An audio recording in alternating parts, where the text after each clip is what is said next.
Hello, everybody.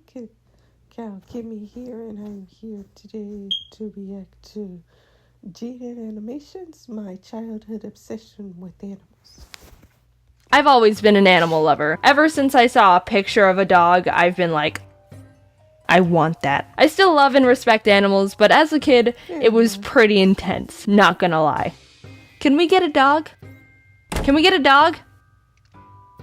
Can we get a dog? My parents had to sit through years of that until my dad finally couldn't handle it anymore and got me one for my 7th birthday against my mom's will. Before that, they tried everything to make me stop, besides getting me a dog. And by everything, I mean a bunch of fish.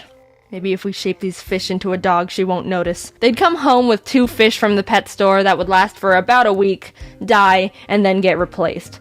Repeat until dog appears. How many fish must die before I get what I want? Since we got fish from the pet store and not an actual breeder, that was probably a big contributing factor on why they died so quickly. But as a 5-year-old, I also just forgot to feed them a lot, so there's gotta be some fish blood on my hands for that. We went through probably 20 fish in the span of a couple months, but eventually we got these 2 goldfish that didn't die. A true miracle. They were pretty resilient little dudes. One was Goldie, and the other was probably named Fishy. Probably some of the most creatively flawless names I've ever known. But after a while, Goldie turned white, so I renamed it Rainbow because I thought it was cool he could change colors. I learned 13 years later from my marine biology teacher that Goldie/Rainbow was probably diseased, which makes the color change less exciting. We eventually gave them away to my mom's friend and they died. But that's all besides the point. My parents got me an army of fish and a dog I named Scruffy, but that was it. I wasn't able to crack them any further than that. And believe me, I tried. My parents had to become stone-faced, emotionless soldiers to keep my non-stop beseeching for more creatures at bay. After they got me a dog, I was pretty satisfied for about 1.5 years until I decided I wanted a mouse. Something about their cute little faces and how they crawl with their cute little feet and their freaking ears made me obsess over having one, and my parents got to hear all about it. I asked my parents for a mouse for years, promising how I'd take care of it and blah blah blah, the whole thing. My mom pretty much hates rodents because she thinks their tails are weird, so there was no budging on that one. She tried to get me to stop by saying, "Alright, you can get a mouse, but we'd have to get rid of Scruffy." Which is obviously a bad bang for your buck. No, what? No way, nuh-uh. I'd never get rid of Scruffy, he's my pal for life. But not gonna lie, after hearing that response over 10 times, I started kinda considering it. I wasn't ever actually gonna do it. I was just getting desperate, alright? When I was 10, I wrote on my Christmas wish list that I wanted a mouse because I thought for some reason I'd foiled their plans and found a loophole. Ha! You can't override the power of the holy Christmas spirit. Christmas morning rolled around and I ran into the living room where all the presents were to not only find no mouse, but a computer mouse.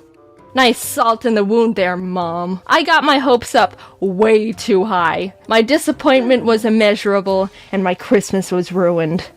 I did get a computer though, so that was cool. After my parents endured 5 years of me asking for a mouse, I read this book series called Maximum Ride, which was about these teenagers who had bird wings and were on the run to not get captured by the scientists who wanted to keep experimenting on them. It was my favorite book series as a kid, and it made me really like birds, which resulted in the next animal obsession. I swear to God, if I hear one more mention of a mouse again, I'm gonna— Mom, can we get a yellow-naped Amazon parrot? Yes, I started loving birds back when I was in 6th grade. Everyone say a big thanks to James Patterson for creating this bird-obsessed monster. At the time, I wanted one of the big boy birds. A yellow-naped Amazon parrot, to be exact. I would spend hours just watching all the YouTube videos I could find of them and sending them to my parents like, Look how great they are! You totally want one now, don't you, after watching one play in a box and sing Old MacDonald? This was a whole new type of fixation. I mapped out on the ground where the cage could go with tape, googled where Amazon parrot breeders were near me. I made multiple PowerPoint presentations for my parents on why they should let me get a parrot. It was intense, and the pressure was on. My mom was even like, "So how about that mouse?" But no, Mom, that ship has sailed. Now I want a 15-inch parrot that lives for 80 years. They started telling me, you can get a bird when you move out. And from then on, it was my goal to get out of my parents' house as soon as I could. Obviously, I never got a yellow-naped Amazon parrot, but I never really got out of my bird phase because I've got this thickums right here. I was pretty self-aware that asking for a parrot was a long shot, so even though I still wanted a bird, I dialed back my animal requests, and when I was 14, I started really liking flying squirrels. They were my favorite animal for a while, and that's when I realized people can have them as pets. Sugar gliders. Mom, can we— Sugar glider, add that one to the list. I don't think I actually bothered my parents too much about getting flying squirrels as much as the mouse and parrot, but I know they knew I wanted one. And I knew they were gonna say no. So I guess I just kept that one a bit more internal. During the summer, we would visit my family in Canada, and my cousin Peyton was really obsessed with ferrets at the time. So we would spend literally entire days on the computers together, researching ferrets and flying squirrels, and Amazon parrots, because they were still my #1 obsession, let's not forget. We wrote down general facts we learned in Word documents, planned out how to care for them, added up how much money they cost, including cages, food, bedding, etc., etc. We were the same amount of obsessed. It was a lot of fun, actually. We bonded a lot during those times, and she's still one of my best friends. She also never got a ferret, so sad times there. Peyton also got a rat named Lola, and that made me really want a rat. Which, of course, meant Mom! Lola was so sweet and smart, and I always wanted to play with her. But that's also true with almost anyone's pets. If I come over to your house and you have any type of pet, I will be personally offended if you don't let me play with it for at least 3 hours. So I did have a small point where I was asking if my parents would let me have a rat, and my mom was like, nope, and I'd be all, but what about the time you were gonna let me get a mouse because I was asking for a parrot? And she would say, nope, that ship has sailed. Touché, mother. During 10th grade, I was also starting to really like raccoons. I thought they were sneaky and cool, and I googled if people had them as pets as a random, not serious thought. But surprise, surprise, some people do have raccoon pets. Just kidding, they rip up couches and dig holes in walls, and I'm not that devoted to raccoons. But I still dreamed about having a raccoon buddy someday. Finally, I graduated from high school and moved into a dorm in college that didn't allow pets, which was torture for me. I waited all this time to move out, and I'm still not able to bring a horde of mice, rats, birds, sugar gliders, and maybe a raccoon into the rooms. But YouTube started kicking off shortly after, and I moved back in with my parents to pursue that. Flash forward a bit, and I was finally able to get Ari. After 10 years of wanting a bird, I'd finally done it. And what a gander he is. Was he worth the wait?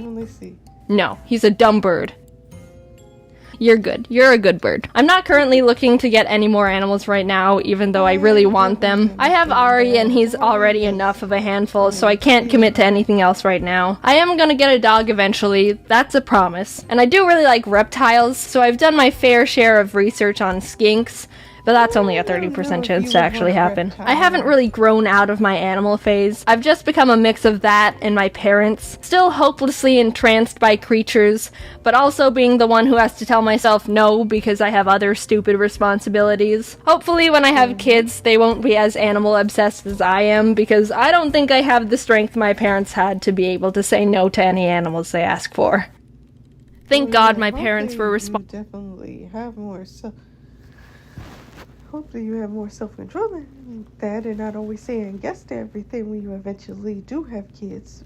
But anyway, that was my reaction to JaidenAnimations, my childhood obsession with animals. I definitely will say when I was little, I definitely loved any show that included animals. I loved Wild Kratts, Willa's Wildlife.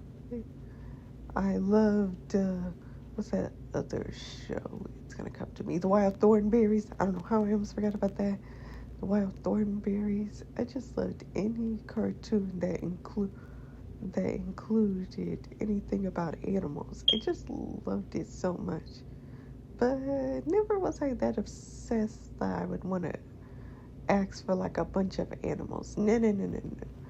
I was more obsessed with stuffed animals and different TV shows to watch. And watch a bunch of different movies, whether they be horror movies, fantasy movies, superhero movies, etc., etc. Anyway, yeah, I never really got obsessed with animals. I actually wanted to ask for one, because I already knew for a fact that there's no way I would be responsible enough to be able to take care of one. Anyway, at that time. Anyway, have a good day. Bye.